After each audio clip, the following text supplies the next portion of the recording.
Dwayne here, Phoenix Typewriter, got a Remington Deluxe.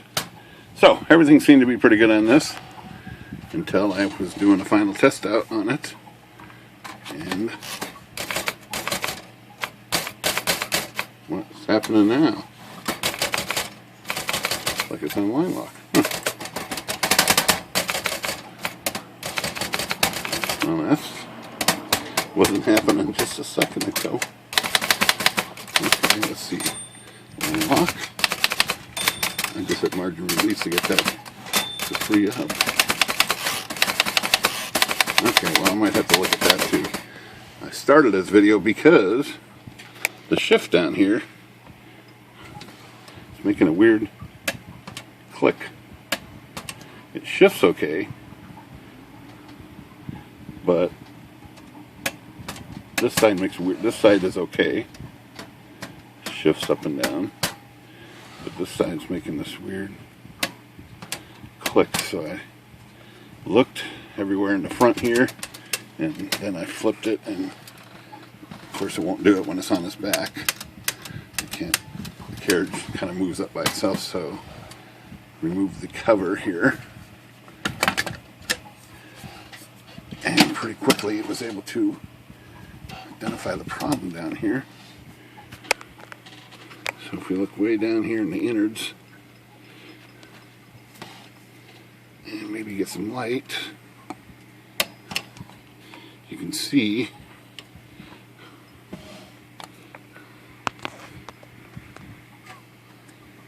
this rod right in the middle of the screen. That piece, the black lever here, shift lever here, is not lining up with that chrome lever.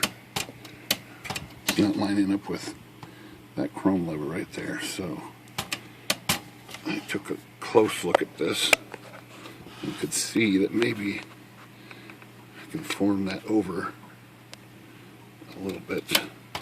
Let's see where that's at. Camera's not going to show. Not going to be able to see. So it's right there. Those two pieces are not lined up. But I'm going to go ahead and form this lever, shift lever, right here. I'm going to form it this direction with a twist here. Maybe down here a little bit further. Right there. See if I can get that to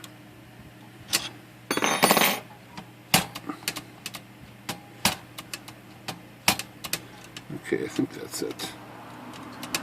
Seems a little close. I can go a little bit more with this, I think.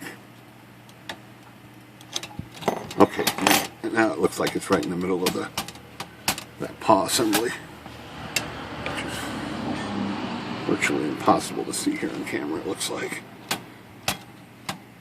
But that's it right there. So, no more. Click on the shift. Works nice and smooth. I'll have to look at that. What's happening here with the line lock next, I guess. Make sure it's not a recurring problem. Phoenix Typewriter. Good day.